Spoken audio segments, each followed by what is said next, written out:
بسم اللہ الرحمن الرحیم۔ السلام علیکم ناظرین، گفتگو کے پروگرام میں آپ کا میزبان شاہد رضا حاضر خدمت ہے۔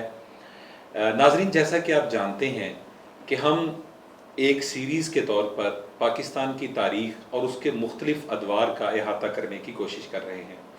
ہم چاہتے ہیں کہ ہم بطور پاکستانی شہری بہت سے ایسے پہلوؤں سے ان سے ہم آہنگی اور ذہنی شعور حاصل کریں کہ ہم جان سکیں کہ آخر وہ کیا وجوہات ہے جن کی بنا پر پاکستان آج نازک دوراہے پر کھڑا ہے۔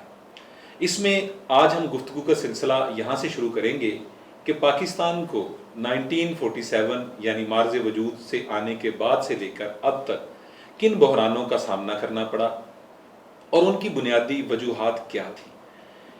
ان کو ڈسکس کرنے کے لیے ہماری خوش قسمتی ہے کہ ہمارے ساتھ اسٹوڈیو میں موجود ہیں ہمارے سینئر تجزیہ کار۔ ہم ان کے دلی طور پر شکر گزار ہیں کہ یہ ہمیں اپنے خصوصی وقت سے نوازتے ہیں۔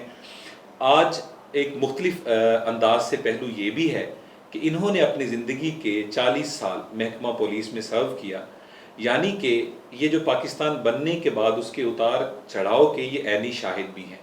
تو ہم ان سے اس حوالے سے جاننا چاہیں گے کہ جو پاکستان بننے کے بعد چاہے سیاسی مسائل کی ہم بات کریں، چاہے ہم معاشی مسائل کی بات کریں، چاہے ہم اخلاقی مسائل کی بات کریں، تو وہ کون سی ایسی وجوہات تھیں جنہوں نے پاکستان کو موجودہ دوراہے پر لا کھڑا کیا؟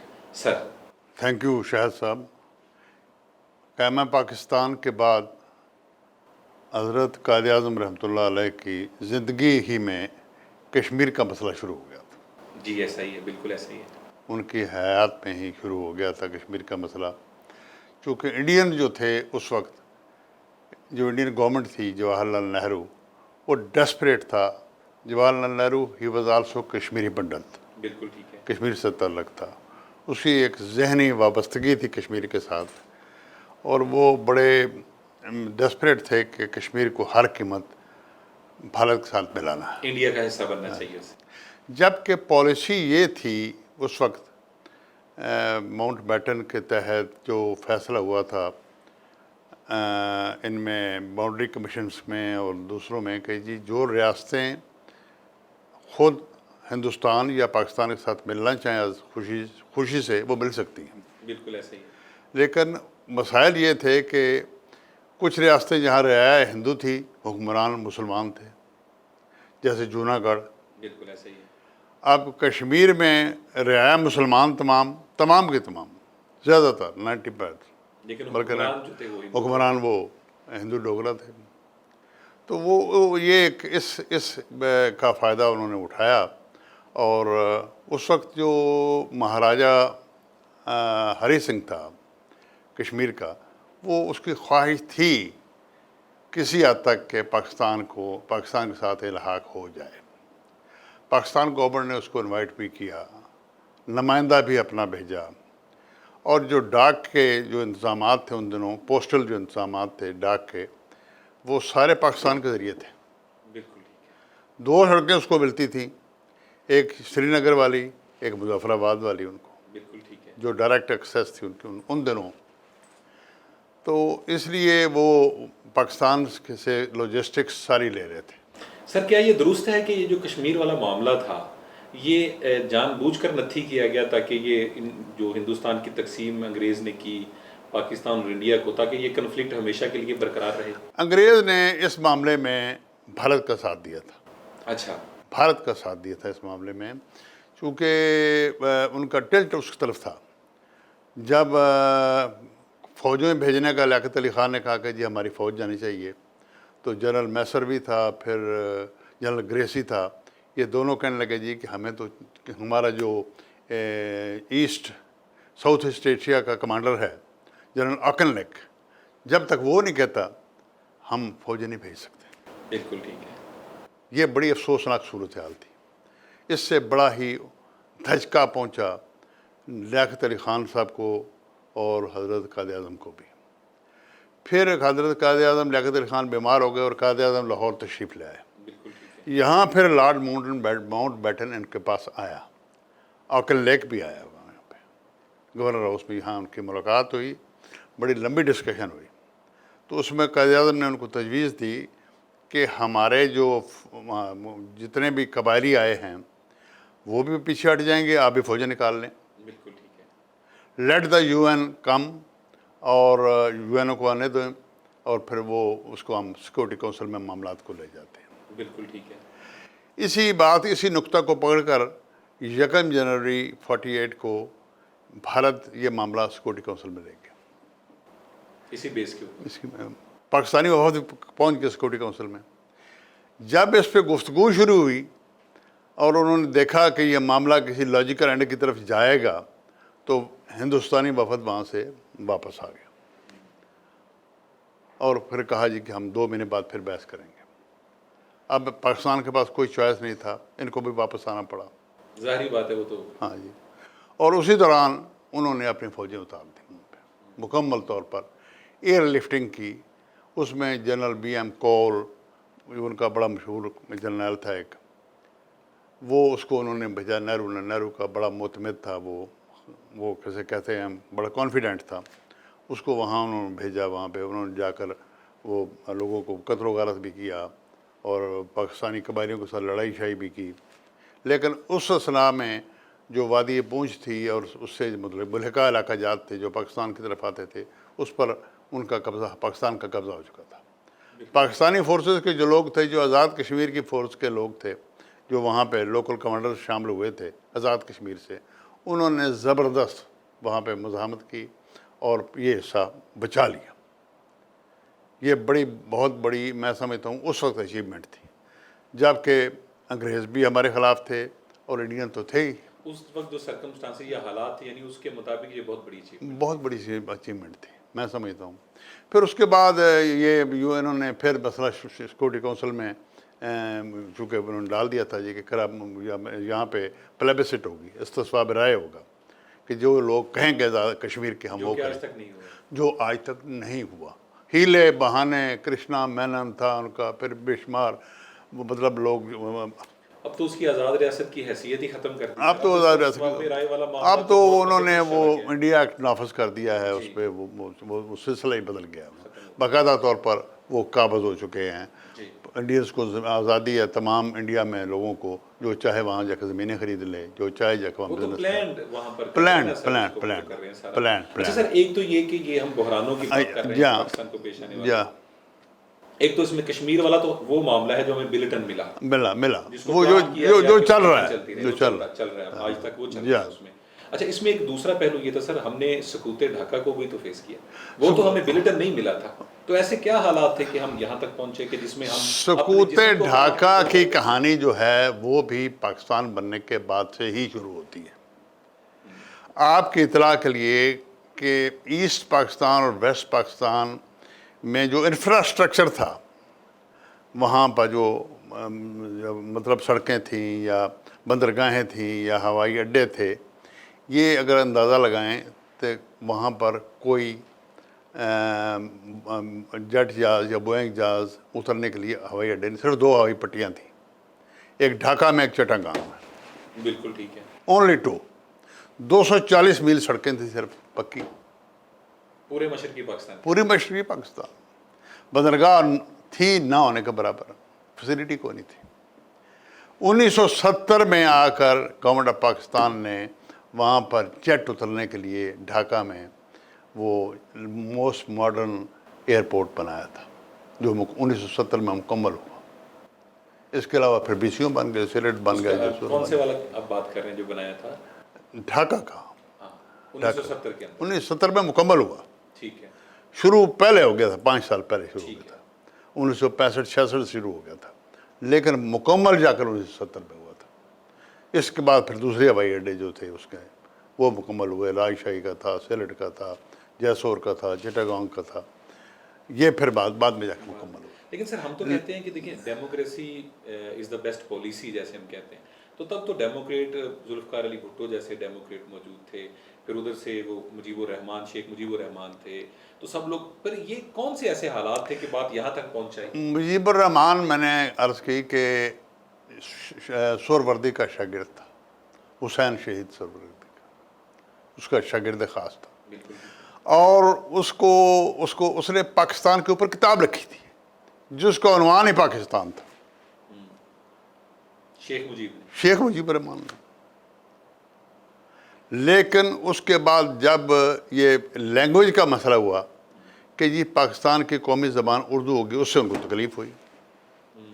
حالانکہ یہ واضح کر دیا گیا تھا کہ بنگلہ دیش میں آپ اپنی بنگلہ رکھیں، بنگالی آپ اس کو کریں چلائیں ادھر، تو علاقائی زبانیں ہمارے ہاں 1700۔ اور یہ فیصلہ ہوا کہ آئندہ 20 سال تک اس مسئلے کو حل کرنے کے لیے یہ بوگرا نے بوگرا دور میں خواجہ نظم الدین نے یہ مسئلہ حل کیا کہ 20 سال تک انگریزی سرکاری زبان ہوگی۔ بالکل ٹھیک۔ اس وقت 54 میں 54 میں یہ فیصلہ ہوا کہ یہ آئندہ 20 سال تک انگریزی جو ہے سرکاری زبان کے طور پر یہ مانی جائے، تاکہ ان کو بھی کوئی فرق نہ پڑے، ہمیں بھی فرق نہ پڑے، لوگ آپس میں مل جل جائیں، گھل مل جائیں، اور ان کو بنگلہ دیشی کچھ سمجھیں، بنگلہ کچھ سمجھ میں آنے شروع ہو جائے۔ اردو وہ تھوڑی بہت بول ہی لیتے ہیں لوکل سمجھانے کے لیے۔ بالکل ٹھیک ہے۔ اس مسئلے پر آ کے پہلی دفعہ مجیب جو تھا اس نے وہ کہتے ہیں بنگالی جو عصبیت تھی، تعصب تھا، اس کو ظاہر کیا، وہ سامنے آیا، جس کے بعد وہ بعد نہیں آیا۔ پھر انہوں نے متحدہ محاذ بنا لیا مسلم لیگ کے مقابلے میں۔ متحدہ محاذ نے مسلم لیگ کو وہاں شکست دے دی، ایسٹ پاکستان، جس میں مطلب کمیونسٹ بھی شامل تھے، مجیب بھی شامل تھا۔ تعصب کی جنگ جیت گئے۔ ہاں، وہ تعصب کی جنگ انہوں نے جیتی، وہاں پہ تعصب کی جنگ جیتی۔ پھر اس کے علاوہ مطلب یہ ہے کہ ان کو یہ ایک احساس کمتری بھی تھا کہ وہ فوج میں نہیں تھے، بہت کم تعداد تھی، نہ فوج میں، نہ ایئر فورس میں، نہ نیوی میں۔ تو سر اس پہ کوئی پابندی تو نہیں تھی؟ کوئی پابندی نہیں تھی، وہ تو خود نہیں جاتے تھے، جاتے تو سلیکٹ ہوتے تھے۔ آتے ہی نہیں تھے، پسند ہی نہیں تھا ان کو۔ وہ تو بعد میں آ کے انہوں احساس ہوا 70s کے قریب آ کے کہ فوج میں آنا چاہیے، کہ ہماری یہاں نمائندگی نہیں ہے۔ نمائندگی نہیں ہے۔ اور حکومت پاکستان نے ان کو کافی گنجائش دی اس معاملے میں، لیٹیچیوڈ دیا، خصوصی طور پر وہ جو شرائط ہوتی ہے، شرائط ان میں نرمی کر دی، صرف مشرقی پاکستان کے لیے، صرف مشرقی پاکستان کے لیے۔ یہ بہت بڑی بات ہے۔ نہ صرف فوج میں بلکہ سپیریئر سروسز میں، جس کو CSP کلاس کہتے تھے، وہ ایوب خان نے کوٹا بھی ختم کر دیا تھا۔ جو بنگالی 100 میں سے 80 نمبر پہ ہوتا تھا وہ بھی CSP ہو جاتا تھا، بہت خوب۔ جو پنجابی 20ویں نمبر پہ ہوتا تھا وہ رہ جاتا صرف ان کی سیٹسفیکشن کے لیے، ان کی سیٹسفیکشن کے لیے۔ لیکن اس کے باوجود کمی تھی، کارخانہ کوئی نہیں تھا وہاں پہ، انڈسٹری نہیں تھی۔ ایوب خان کے دور میں آ کے انڈسٹری لگی، پٹسن کے 4-5 کارخانے تھے، کاٹن کا کارخانہ وہ بھی 4-5 لگے تھے، کیونکہ کاٹن ویسٹ پاکستان سے جاتی تھی، کاٹن ویسٹ پاکستان سے، بالکل ٹھیک۔ اور پٹسن ان کے اپنا تھا، وہ وہی کا انڈسٹری جا کے پھر وہاں لگنی شروع ہوئی۔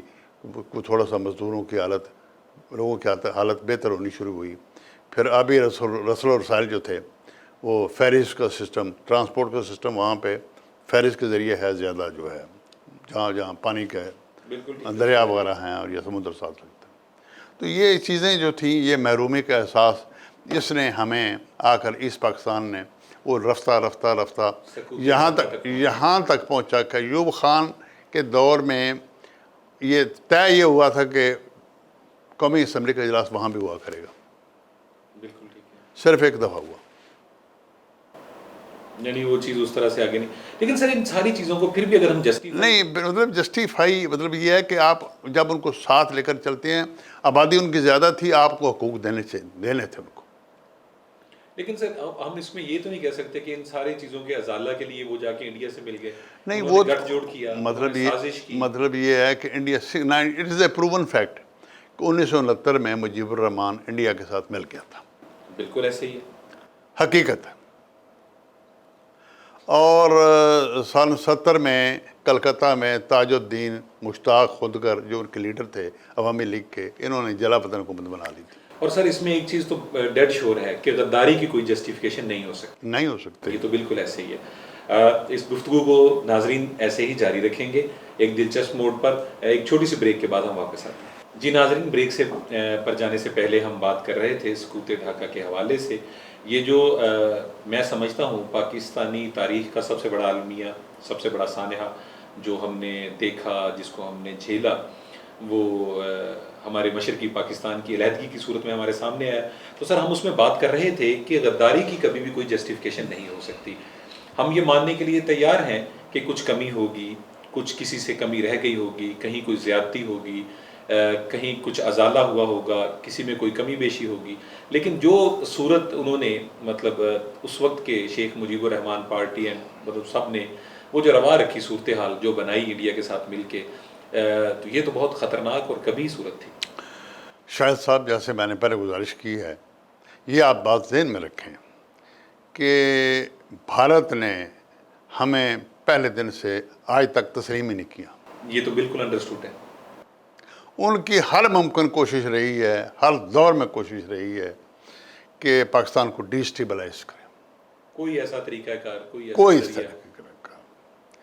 اندرا گاندھی کو 65 کی جنگ کا بڑا دکھ تھا. ہزیمت اٹھانا پڑی. ہزیمت اٹھانے تھے.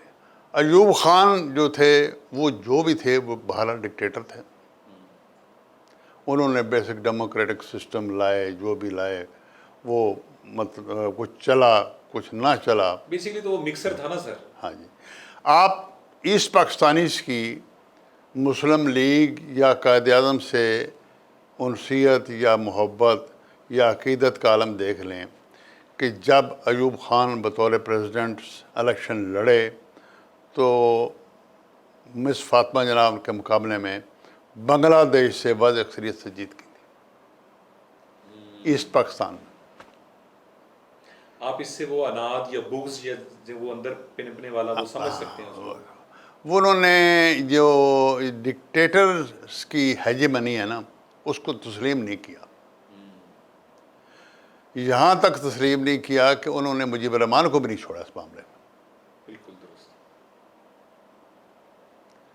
اس کو بھی نہیں چھوڑا. بالکل وہ مطلب انہوں نے سب اس کو بھی نہیں چھوڑا.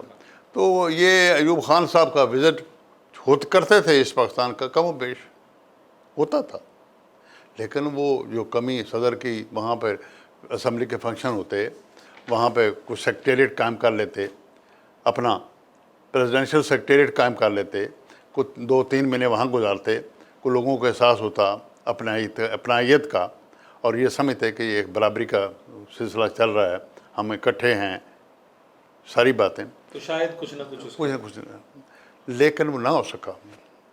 اور اوپر سے پھر مستضاد یہ کہ وہ جاتے وقت بجائے اس کے کہ گورنمنٹ، حالانکہ کانسٹیٹیوشن یہ کہتا تھا 56 کا بھی، اور ایوب خان صاحب نے جو بنایا تھا اس کے تحت بھی، کہ اپنی جگہ وہ اسپیکر قومی اسمبلی نور الامین صاحب تھے، بنگالی تھے اس وقت جو تھے. ہاں، ان کو اقتدار اس کے حوالے کرتے کہ میں جا رہا ہوں اقتدار. آئین یہ کہتا تھا. لیکن Yahya Khan had already taken over. اس نے سارے تو سب سے پہلے پلان کیا اسٹرنگ، وہ پتہ ہے ان کے پیچھے. میں نے پہلے بھی گزارش کر چکا ہوں آپ کے پروگراموں میں کہ ہمارے CIA کا بہت بڑا دخل ہے. یحییٰ خان اپنے آپ کو بڑا قریب سمجھتے تھے امریکنز کے. اس کی وجہ یہ تھی کہ وہاں پہ نکسن کو انٹروڈیوس انہوں نے کیا تھا پاکستان میں، چائنیز سے. بالکل ٹھیک ہے، بالکل ٹھیک ہے. آغا علالی تھے ہمارے ایمبیسڈر، انہوں نے بڑا کام کیا. پہلے انہوں نے ہنری کسنجر کو ریسیو کیا، خفیہ طور پر اس کو رکھا یہاں پہ، اور پھر خفیہ طور پر چین لے گئے، وہاں پر ان کی ملاقات کرائی. پھر نکسن کا رستہ نکلا تو وہ سمجھتے تھے یحییٰ خان کہ میں امریکنوں کے بڑا قریب ہوں. لیکن امریکنز بھی بھارت کے کہنے پہ اس بات پہ ان کے مدد کرتے تھے بنگلہ دیشیوں کی کہ اگر بنگلہ دیش بنتا ہے، الگ ہوتا ہے تو ہو جائے. بیسیکلی تو وہ ہمیں تسلیم کرنے کے لیے تیار نہیں تھے. باقی سارے سینیریو تو ان کو ہر طرح سے قابل قبول تھا. وہ پھر آ گئے، یحییٰ خان صاحب آ گئے. اب سیاست جو ہے وہ اس میں دروازے کھلے رکھنے پڑتے ہیں. بالکل ایسے ہی. سیاست میں لچک رکھنی پڑتی ہے. ڈیموکریٹک رویے تو یہی کہتے ہیں. ڈیموکریٹک رویے کہتے ہیں. وہ چرچل کہتا ہے نا کہ رسی ہے، اس کو ڈھیل دینی پڑتی ہے، کھینچنی بھی پڑتی ہے اور ڈھیل بھی دینی پڑتی ہے. اچھا سر، اس میں یہ کہ یہ سارا بالکل یہ بڑا بنیادی تھا جو 1965 میں، تو اس کے بعد 1971 میں جو ہمیں تکلیف دہ صورتحال کا سامنا کرنا پڑا. لیکن ایک دوسری صورتحال بھی ہے کہ ہم دیکھتے ہیں کہ پاکستان بننے کے بعد سے ہی قائد اعظم رحمۃ اللہ علیہ کی مطلب وفات کے بعد پھر جو لیاقت علی خان کا مرڈر آپ دیکھ لیں، پھر اس کے بعد آپ آتے جائیں 4 مارشاء اللہ ہم نے بھگتے جس میں ایوب خان، یحییٰ، پھر اس کے بعد ضیاء الحق، پھر اس کے بعد پرویز مشرف، یعنی کہ ریپڈلی آپ دیکھیں بار بار ریپیٹیشن ہے. اچھا پھر اس کے بعد اگر آپ مارشاء اللہ کے علاوہ بھی اگر بات کریں تو آپ 51 سے 58 تک یعنی تقریباً 7 سال کے عرصے میں 7 وزیر اعظم آپ کے چینج ہوئے. تو یہ سارا مطلب یہ بحران ہی تھے جو پاکستان کو کسی نہ کسی صورت میں فیس کرنے پڑ رہے تھے. اس میں بھی ان بحرانوں کو لانے میں بھی آپ کی اطلاع کے لیے کہ ایوب خان صاحب بینگ کمانڈر ان چیف وزیر دفاع بنے، جس کا کوئی مطلب ہے. انہوں نے تو میوزیکل چیئر والا بھی ہاں دربار جاری رکھا، کبھی اس سیٹ پہ ہیں تو کبھی اس سیٹ پھر پہ ہیں. سکندر مرزا ان کے ساتھ مل گئے، پھر انہوں نے مل کر ایک کو لائے، ایک کو لانے کا دوسرے کو ہٹانے کا سلسلہ جاری رکھا. غلام محمد چونکہ وہ بھی امریکنز کا آدمی تھا. وہ تو پھر اب بات اگر آپ کریں گے تو لمبی چلی جائے گی، لیکن رویوں کی بات ہے نا. بینگ ڈکٹیٹر کا رویہ اور ہوتا ہے، پولیٹیشین کا رویہ اور ہوتا ہے. رویداد خان صاحب نے ایک انٹرویو دیا جس میں انہوں نے کہا کہ میں ڈھاکہ گیا، وہاں نور الامین صاحب بیٹھے تھے، تو وہ کہنے لگے یار میں کوشش کر رہا ہوں ان سے ملنے کی ججا سے، یہ مجھے ملنا نہیں چاہتے. میں نے ججا کو اسی ہاؤس کے اندر سے گورنر ہاؤس سے فون کیا کہ میں آیا ہوں، میں نے بھی ملنا ہے اور نور الامین صاحب بیٹھے ہیں. اس نے کہا آ جائیں. ہم چلے گئے. نور الامین نے کہا آپ لوگ کیا کر رہے ہیں؟ آپ اپنے موج میلے میں ہیں، کھانے پینے میں مصروف ہیں، اس پاکستان جا رہا ہے آپ کے ہاتھ سے. تو اس نے یا نے کہا پھر اب ہم کیا کریں؟ اندازہ کریں یہ حب الوطنی کا یہ عالم تھا. یہ رویداد خان صاحب کہہ رہے ہیں.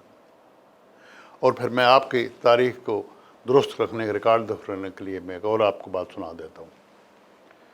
یہاں سے مارچ میں یہ لیڈر تھے عبد الولی خان، میاں ممتاز دولتانہ، اور ان کے ایک عزیز ہیں قریشی صاحب، لاہوری میں رہتے ہیں، ان کے بھانجے ہیں، وہ بھی ساتھ گئے. اور یہ ان کے جہاز میں ان کے ساتھ گئے. ان دنوں انڈیا نے اپنی چال بازی سے ہماری پروازیں بند کرا دی تھی. آپ کو یاد ہوگا کہ ایک جہاز تھا، آپ شاید پیدا بھی نہ ہوئے ہوں، ایک جہاز تھا گنگا جو سری نگر سے دہلی جا رہا تھا. اچھا. اس کو انڈیا کے پلانٹڈ ہائی جیکروں نے ہائی جیک کر کے لاہور کے اڈے پہ اتروا لیا. اچھا. پاکستان والوں کو سمجھ نہیں آئی، انٹیلیجنس نہیں کام کر سکی، یا ان کو نہیں سمجھ آ سکتی. انہوں نے سمجھا جی انہوں نے کہا ہم کشمیری ہیں جی. ہائی جیکرز نے یہ دعویٰ کیا کہ ہم کشمیری ہیں. یہ جذباتی ہو گئے. انہوں نے ان کو بڑی فیسلٹی دی، بڑا وی آئی پی ٹریٹمنٹ دیا، ہماری نالائکی، سادگی. لیکن اصل میں وہ انڈین ایجنٹ تھے. انہوں نے اس کا فائدہ اٹھایا، انہوں نے انہیں پناہ بھی دی، رکھا بھی. انہوں نے اترتے وقت جہاز جلا دیا، ہوائی جہاز جلا دیا. انڈیا نے کلیم کر دیا. ہاں وہ انٹرنیشنلی انہوں نے پورا ڈرامہ لگایا. پھر اس کا فائدہ اٹھا کر انہوں نے پروازیں بند کر دی پاکستان کی. پہلے لاہور سے جہاز اٹھتا تھا تو وایا امرتسر ہوتا ہوا گزرتا ہوا تمام اس علاقے سے وہ بنگلہ دیش جا اترتے تھے. اس کے بعد پھر روٹ کہاں سے چینج ہوا؟ اس کے بعد ان کو وایا سری لنکا جانا پڑا، کراچی. ہاں وہ 6-7 گھنٹے کسی ایئر کی بات ہے سر؟ یہ 71 کی 70 اسی سینیریو میں اسی سینیریو کی بات ہے. تو جہاز کی فلائٹ لمبی تھی، تو دولتانہ صاحب اور ساتھ بیٹھے ہوئے تھے. تو انہوں نے ساتھ کہا ان کو، دولتانہ صاحب یہ ولی خان بھی سمجھاتے رہے اور یہ ممتاز دولتانہ بھی سمجھاتے رہے کہ مذاکرات بہترین رستہ ہے، کنفیڈریشن جو ہے وہ کسی صورت قائم رہنی چاہیے. مسلم لیگ بنانے میں بنگلہ دیشوں کا بھی ہاتھ ہے. انہوں نے بھی قائد اعظم کے پیچھے آمنا صدقنا کہا تھا. بالکل اس تحریک میں ان کا پورا پورا مطلب آپ اس کی پرسنٹیج اوپر نیچے اور آپ کے گورنمنٹ میں بھی شامل رہے ہیں. خواجہ ناظم الدین کون تھا؟ محمد علی بوگرا کون تھا؟ حسین شہید سروردی کون تھا؟ نور الامین کون تھا؟ یہ سارے بنگالی تھے نا، سارے بنگالی تھے جو نیشنل لیول پہ آ کے وزیر اعظم بھی رہے، گورنر جنرل بھی رہے. اور تحریک پاکستان میں بڑا ان کا کردار، بڑا ہراول دستہ تھا ان کا. بلکہ میں سمجھتا ہوں قائد اعظم کے قریبی ساتھیوں میں ان کا شمار. ان کے بڑے قریبی ساتھی تھے. تو وہ کہتے ہیں جب ہم وہاں پہنچے تو جنرل حمید کو ہم سمجھاتے رہے کہ آپ کریں. انہوں نے کہا میں تو کچھ نہیں کر سکتا، یہ فیصلہ کرنا ہے جنرل یحییٰ خان. یہ تاریخی بات ہے جو میں پھر ان کو حوالہ دینا ضرور سمجھوں گا، جو ڈاکٹر صدر محمود صاحب نے لکھی اپنی کتاب میں. واہ. کہتے ہیں وہاں ہم پہنچے، وہاں پر ممتاز دولتانہ جا کے ملے. قریشی صاحب ساتھ تھے. یحییٰ خان سے. ہاں جی، قریشی صاحب ساتھ تھے ان کے. قریشی صاحب نے، وہ کہتے ہیں ہم ملے جا کے مجیب الرحمان سے. مجیب الرحمان نے کہا میرے یہ 6 پوائنٹ جو 6 نکات ہیں نا، یہ حدیث نہیں ہیں، حرف عقل نہیں ہیں، لیکن بھائی لوگوں اسمبلی کا اجلاس تو بلاؤ، اور اس میں بیٹھ کے بات کرو. ہم اکثریت میں ہیں، وہ آپ لوگ آئیں گے، بیٹھ کے بات کرتے ہیں.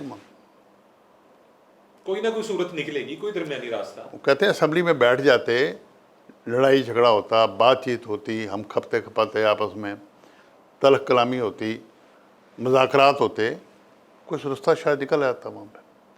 لیکن کہتے نہیں، جب ہم انہوں نے کہا اچھا ٹھیک ہے، ہم یحییٰ خان سے کہتے ہیں. رات کو واپس آ گئے. دوسرے دن شام کو 5 بجے ان کو ٹائم ملا. شام 5 بجے گورنر ہاؤس میں پہنچے. مجھے بڑے افسوس اور تھوڑی سی شرم کے ساتھ ہی بات کرنی پڑتی ہے. یحییٰ خان جس حالت میں ان سے ملے وہ میں بیان نہیں کرنا چاہتا. یعنی ملاقات تاریخ بڑی ظالم ہے سر، وہ تاریخ نے سب بیان کیا ہے. بیان کیا ہے. تو وہ ایسے کیجول سے ڈریس میں تھے اور بڑے، ان کو پہلے تعداد ان کو، پھر ان کو ملے تو انہوں نے سمجھایا. انہوں نے کہا جی آپ اسمبلی کا اجلاس کیوں نہیں بلاتے؟ آپ اسمبلی کا اجلاس بنائیں، بہت سارے معاملات حل ہو جائیں گے. ہم ڈیموکریٹس ہیں، ہم سیاسی لوگ ہیں. سیاسی لوگ ہم بات چیت سے مسائل کو کسی طرف راستہ نکال لیں گے ہم. لے جائیں گے. جہاں تک زیڈ بھٹو کا معاملہ ہے، وہ بھی سیاسی آدمی ہیں. جب وہ میدان میں ہم جائیں گے اس کو بھی آنا پڑے گا. آج نہیں تو 10 دن بعد آ جائے گا. جی بالکل ایسے ہی ہے، بالکل ایسے ہی. بات چیت ہی کر رہی ہیں نا. دروازے کیوں بند کرتے ہیں آپ؟ کیوں اجلاس نہیں بلاتے؟ یحییٰ خان صاحب، انہوں نے کہا یہ آپ کو نہیں پتہ ہے، ان کو میں ٹھیک کرنا جانتا ہوں بنگالیوں کو، اور مجیب الرحمان میری بیوی نہیں، میں اسے مناتا پھروں. یہ کہہ کے وہ کمرے سے نکل گئے. آپ بتائیں کہ رویوں کا کتنا فرق ہے. سیاستدان کی سوچ اور ایک ڈکٹیٹر کی سوچ میں بڑا زمین آسمان کا فرق ہے سر. زمین آسمان کا فرق. بالکل ایسے ہی. اگر یہ اجلاس اگر سیاستدانوں کے پاس بات ہوتی، اس وقت سیاستدانوں کے پاس بات ہوتی تو کوئی نہ کوئی حل نکل آتا. 2 لخت نہ ہوتے کم از کم. 2 لخت نہ ہوتے. وہ مطلب 2-3 باتوں پر تو تیار ہو گیا تھا کہ کرنسی ایک رکھ لیتے ہیں، بالکل ٹھیک. ڈیفینس ایک رکھ لیتے ہیں، خارجہ ایک رکھ لیتے ہیں، اسٹیٹ بینک ریزرو بینک 2 بنا لیتے ہیں، ایک بنگلہ دیش میں، ایک ایسٹ پاکستان میں. نہ ادھر کا پیسہ ادھر بھیجیں، نہ ادھر کا پیسہ ہم ادھر جن بھیجیں. چیزوں پر تحفظات تھے، تحفظات درمیانی راستہ نکال لیتے ہیں. درمیانی راستہ نکل سکتا تھا. بالکل ٹھیک ہے. کم از کم وہ پاکستان کا نام ایک قائم رہتا. قائد اعظم کی وہ محنت شاخہ جو تھی وہ چلتی رہتی. لیکن ہم نے تو پورا ملک ہی دے دیا. کم از کم کسی نہ کسی شکل میں اس کا وجود تو. انڈین تو پہلے تیار بیٹھے تھے. بالکل. مکتی بانی کیا تھی؟ مکتی بانی تو پھر وہ انہوں نے تیار کروائی نا. انڈین تیار کروائی. جی بالکل. وہ تو سارا وہ پچھلے 2 سال سے کام ہو رہا تھا. اس کے حقائق میں نے عرض کی نا کہ جلاوطن حکومت کلکتہ بیٹھی تھی ان کی. بالکل ٹھیک. ان کو انڈین اسپانسر کر رہے تھے، پیسہ دے رہے تھے، سب کچھ کر رہے تھے. انڈین فوج آگے آ رہی تھی. پاکستانی فوج کے جہاں تک وہاں پر کام کرنے کا تعلق ہے، فوج بے شمار جہاں جہاں لڑنا پڑا بے شمار اچھے لڑے. بالکل ایسے. بالکل ایسے. Hats of two them. لیکن ان کے پاس وسائل جو تھے وہ ختم تھے. ایئر کور ہی نہیں رہا آپ کے پاس. تو کیسے ممکن تھا کہ آپ چیزوں کو اس طرح سے کیسے مینیج سکتے تھے؟ مینیج کرتے جا کے. اس پاکستان میں پاکستان آرمی کے پاس ایئر کور ختم ہو گیا تھا. بے یار و مددگار والی آپ کہنے کی سچویشن بن گئی تھی. ناظرین، یہ ہیں کچھ تلخ حقائق. ہم خوش دلی سے ان پر بات نہیں کرتے، لیکن یہ وہ راز ہیں جن سے پردہ اٹھنا چاہیے، یہ وہ حقیقتیں ہیں جو آشکار ہونی چاہیے، جن کا روشن پہلو یا جو بھی ہے جس انداز میں ہے وہ ہم تک اور ہماری آنے والی نسلوں تک پہنچنا چاہیے، تاکہ ہم ان کی روشنی میں کچھ سبق حاصل کر سکیں اور یہ جان سکیں کہ ہمارے مستقبل میں ہم نے ایسی چیزوں سے بچ کے آگے بڑھنا ہے۔ تو ایک چھوٹی سی بریک کے بعد ہم دوبارہ یہیں سے شروع کریں گے، ہمارے ساتھ رہیے گا۔ جی ناظرین، ویلکم بیک۔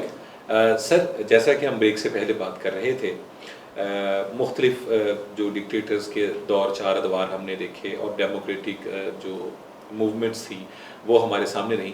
آپ نے بار بار ایک ذکر کیا کہ سی آئی اے کا یا امریکنز کا بڑا بنیادی رول رہا، چاہے وہ ڈکٹیٹرشپ آئی ہمارے ہاں، چاہے وہ سویلینز آئے یا ڈیموکریٹک گورنمنٹس آئیں، ان کے پیچھے بھی بہت سارے فیکٹرز جو کار فرما تھے۔ تو یہ شروع میں یہ کیا اس کا طریقہ کار تھا کہ ایک بندہ آتا تھا، اس کو پلانٹ کیا جاتا تھا، پھر جب اس سے مقاصد پورے ہو جاتے تھے پھر دوسرا لے آیا جاتا؟ ایسے ہی ہے، بالکل ایسے ہی ہے، تو یہ تو میوزیکل چیئر والا گیم، ایک کے بعد ایک۔ ایک کے بعد ایک۔ دیکھو جی، لیاقت علی خان صاحب ان کا قابو نہیں آئے۔ میں پہلے بھی آپ سے عرض کر چکا ہوں کہ 4-5 پوائنٹ تھے جس میں قابو نہیں آئے۔ ایک تو مسئلہ کشمیر پر وہ اکڑ گئے تھے امریکہ کے سامنے کہ آپ ہمیں منع کرتے ہیں، ان کو آشیرواد دیتے ہیں بھارت کو۔ پھر ایران والا معاملہ تھا، ڈاکٹر مصدق والا، کہ مصدق کے خلاف آپ کیوں نہیں کام کرتے ہمارے ساتھ۔ بالکل ٹھیک ہے۔ پھر افغانستان والا معاملہ تھا کہ ان کے سامنے کیوں نہیں آپ جھکتے۔ پھر کوریا فوج بھیجنے والا معاملہ تھا۔ اور یہ تین معاملہ دیکھیں آج تک چلتے جا رہے ہیں۔ پھر چین کو تسلیم کرنے والا معاملہ تھا بالکل کہ آپ نے بڑی جلدی تسلیم کر لیا اس کو۔ یہ سارے معاملات ان کو پسند نہیں تھے لیاقت علی خان کے۔ پھر یہاں پہ ان کو سٹوج مل گئے۔ یہی کہنا چاہوں گا میں بالکل صحیح، معذرت کے ساتھ کہ گورنر جنرل وہ غلام محمد خان جیسے بندے مل گئے ان کو، ملک غلام محمد جیسے، کہ جو ان کے اس کو ہی واز اوور ایمبیشیس، بہت زیادہ وہ تھے اس میں کہ اب میں اوپر آؤں، میں گورنر جنرل بنوں۔ اور گورنر جنرل بننے کے لیے انہوں نے لیاقت علی خان کو بھی آگے سے ہٹوا دیا۔ ہماری تاریخ کو جو میر جعفر اور میر صادق کے کرداروں سے تو بھری پڑی ہے۔ بڑی ہے۔ اچھا سر، اس میں یہ کہ چلیں یہ تو سینیریو یہاں تک آیا، اب یہاں تک پہنچے، ہم نے ان بحرانوں کا مقابلہ کیا، اس میں سروائیول ہوئی، جس حد تک ہم کامیاب ہوئے وہ تو ہم سب جانتے ہیں، جہاں ہم موجودہ صورتحال میں کھڑے ہیں۔ ابھی جو موجودہ جو تبدیلی امریکنز کے حوالے سے آئی ہے، کیونکہ ٹرمپ کا ایک متشدد رویہ کس سے ڈھکا چھپا نہیں ہے، یہ جو بائیڈن والا معاملہ آیا ہے، تو کیا ڈیفینیٹلی ان کے اثرات ہماری پاکستانی سیاست اور معیشت پر پڑتے ہیں؟ تو یہ کیا کوئی مثبت رخ اختیار کریں گے یا ہمیں مزید کسی امتحان سے گزرنا پڑے گا؟ بنیادی ایک بات آپ ذہن میں رکھیں کہ امریکن پریزیڈنٹ چاہے ڈیموکریٹ ہو یا ریپبلک ہو، ان کے اپنے مفادات جو ہیں امریکہ کے، وہ سب سے پہلے وہ سامنے رکھتے ہیں۔ لیکن پھر شخصیات کا اثر ہوتا ہے۔ جو بائیڈن جو ہے وہ پاکستان کو اس طرح سے سمجھتا ہے۔ 8 سال سے ہم اوباما کے ساتھ رہے۔ جی بالکل ایسا۔ He has also visited Pakistan, نشان ہلال وہ امتیاز وغیرہ بھی لے چکے ہیں یہاں سے، اور he understands Pakistan is very much. This time سننے میں آیا ہے کہ مسلمانوں کی طرف اس کا رویہ نسبتاً پہلے سے بہتر ہے۔ اللہ کرے ایسا ہی، اللہ کرے ایسا ہی ہو۔ تو پاکستان کے لیے یہ میں سمجھتا ہوں کہ انشاءاللہ پازیٹیو سائن ہوگا۔ اور اس میں سر اب یہ جو نیو بلاکس بن رہے ہیں، جو گلوبلی یہ چینجنگز آئی ہیں، جیسے ابھی یہ چین نے دنیا کا سب سے بڑا تجارتی معاہدہ کیا، اوبر کر وہ سامنے آ رہا ہے، جس میں امریکہ تو شامل ہی نہیں ہے اس میں سے، ٹھیک ہے۔ اور بلاک میں آپ دیکھیں کہ چینجنگز یہ آئی کہ ایران سے ہماری جو دوری ہے وہ ختم ہوتی جا رہی ہے، روس سے ہمارا فاصلہ جو ہے وہ کم ہو گیا ہے، اسی طرح مطلب چین کا تو جو ساتھ ہے وہ روز روشن کی طرح عیاں ہے۔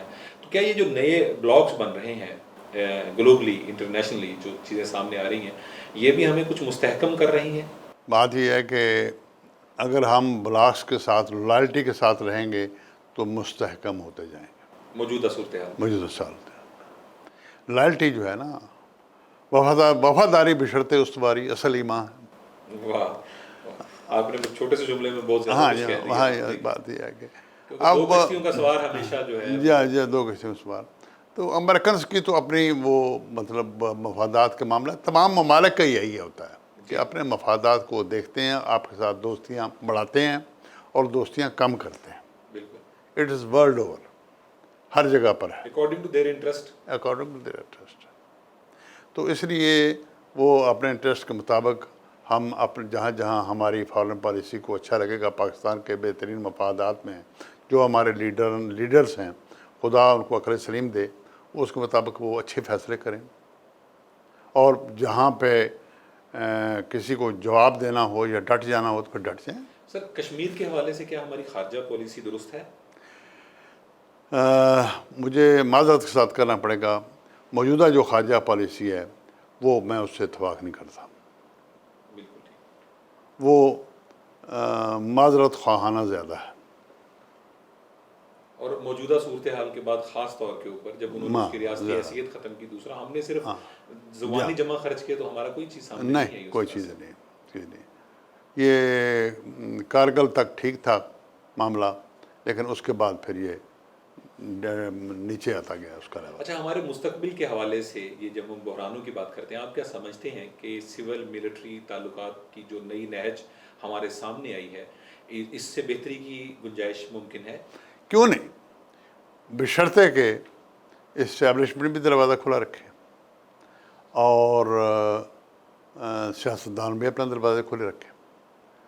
دروازے بند کرنے سے، رابطے منقطع کرنے سے مسائل حل نہیں جب تازہ ہوا کا مدخل نہیں ہوگا ہوتے. تو گھٹن ہوگی، اور حبس کی فضا سب کے لیے نقصان دہ ہے. تو اس لیے وہ میں نے پہلے بھی کہتا ہوں آپ سے کہ ہم سب پاکستانی ہیں. میں کوئی لیکچر تو نہیں اس معاملے میں دینا چاہتا، لیکن یہ سیاستدان، اسٹیبلشمنٹ، ان کو اپنی ایگو ختم کرنی پڑے گی، میں ختم کرنی پڑے گی. سب کو مل کر ہم کہنا پڑے گا، ہم پاکستان سوچنا پڑے گا. ہم سے مراد پاکستان وطنیت کو لے کے آنا پڑے گا، پیٹریوٹزم کو لے کے آنا پڑے گا. آپ کی اطلاع کے لیے دنیا میں جو قومیں ہیں جنہوں اٹھی ہیں، وہ 1 منٹ کی بات ہے، جاپان ہے. وہ جاپانی کبھی نہیں کہے گا کہ میں نے، وہ کہتا ہے جاپان یہ کہتا ہے، جاپانی وہ یہ خیال ہے. ہم کی بات کرتے ہیں، جرمن یہی کہتے ہیں. بالکل صحیح ہے. ہم کہنا شروع کریں نا پاکستان کے مفاد میں یہ ہے، تو پھر یہ معاملات میرا خیال ہے اچھا سمٹنا شروع ہو جائیں گے. اسٹیبلشمنٹ کو بھی چاہیے کہ تمام کو سنیں، ذاتی انا ایگو کا مسئلہ نہ بنایا جائے. اس سے باہر ہے. میری رائے اس میں یہ ہے، اور سیاستدانوں کے لیے بھی یہی ہے کہ ایگو کا مسئلہ نہ بنائیں. بیٹھ کر جو آپ سے غلطیاں ہو چکی ہیں اس کی تلافی کا ایک ہی ذریعہ ہے، اللہ ان سب کو ہدایت دے اور معاف کرے، کہ مل بیٹھ کر یہ پاکستان کے بارے میں سوچیں کہ بہترین مفاد کیا ہے. سر کیا آپ نہیں سمجھتے کہ سیاستدانوں کا قبلہ درست کرنے کی ضرورت ہے؟ سیاستدان جو ہیں وہ ان کو مار بھی پڑتی ہے، سارے سیاستدانوں کو شروع سے. وہ تنقید کا ہدف تنقید بھی ہوتے ہیں، اور سارا کچھ وہ سمجھتے ہیں ساتھ ساتھ کیا ہو رہا ہے. یہ نہیں کہتا میں 100% سمجھتا. اگر وہ سمجھتے ہیں تو اس سے پھر بہتری کیا آئی ان میں؟ بہتری ان میں کیا آ سکتی ہے اگر ان کو موقع دیا جائے تو. اگر ان کو موقع دیا جائے. پچھلی 2 گورنمنٹس کی اگر آپ بات کریں تو پورا موقع نہیں ملا سر، 5 سال جمع 5 سال. میری رائے میں کچھ ان پر قدغن تھی، ان کے اوپر موجود تھی، کچھ بین الاقوامی تھی، کچھ قومی سطح پر تھی. میں نے تو پہلے آپ کو اپنے پروگرام میں کہہ چکا ہوں کہ پاکستان کی جو اسٹیبلشمنٹ ہے اس کا اور ہمارے جو بھی جماعت برسر اقتدار آتی ہے ان کا چولی دامن کا ساتھ رہتا ہے. بالکل صحیح ہے. اصل میں ہمیں، میرا خیال ہے، ان کے چولی دامن کے ساتھ پہ کوئی اعتراض نہیں ہے. ہم یہ چاہتے ہیں کہ چیزیں بیٹرمنٹ کی طرف جانا چاہیے. وہ انا، سپیریارٹی، برتری کا احساس، طاقت کا احساس. ہر کوئی یہ ثابت کرنا چاہتا ہے کہ میں سپیریئر ہوں. یہی پروفیسر صاحب یہ نقصان دہ بات ہے پاکستان کے لیے. نقصان کے نشے نے ہم نے مشرقی پاکستان سے جدا کر دیا. اسی نشے نے، کیونکہ جنرل یحییٰ کی عقل سمجھ یا ان کے جو قریبی ساتھی تھے وہ ان میں ادراک ہی نہیں تھا. ان میں اگر ان میں لچک ہوتی، اگر سیاستدان ہوتے اس کی جگہ پہ 100% نکال لیتے حل. 100% نہ صحیح 90% وہ حل چیزیں موجود نکال لیتے حل کو اس کا کے ساتھ رہے. ناظرین، یہ ہیں وہ تلخ حقائق جن کا ذکر بادر ناخواستہ ہمیں کرنا پڑتا ہے. اور یہ چیزیں آپ کے سامنے رکھنا پڑتی ہیں. ہم چاہتے ہیں کہ ہم ان سب چیزوں کی روشنی میں اپنے مستقبل کو یہ سمجھیں کہ ان کو کیسے روشن کیا جا سکتا ہے، کیسے بہتری کی طرف چیزیں لے کے جائی جا سکتی ہیں. یہ ایسا مضمون ہے جس پر ہم جتنی بھی گفتگو کر لیں وہ کم ہے، لیکن انشاءاللہ ہم اس میں اپنے اس سیزن میں جو ہماری گفتگو کا یہ سلسلہ ہے راجہ فاروق ساجد صاحب کے ساتھ، ہم سر آپ کے شکر گزار ہیں کہ آپ ہمیں وقت دیتے یو آر ہیں ویلکم. اور حقیقت کو ہمارے سامنے رکھتے ہیں ہمیشہ سے. یو آر ہم اس کو ویلکم. انشاءاللہ تعالیٰ یہ شیئرنگ آپ کے ساتھ جاری رکھیں گے. ہمارے ساتھ رہیے گا. پھر کسی پروگرام میں ملاقات ہوگی دوبارہ سے انشاءاللہ تعالیٰ. فی امان اللہ.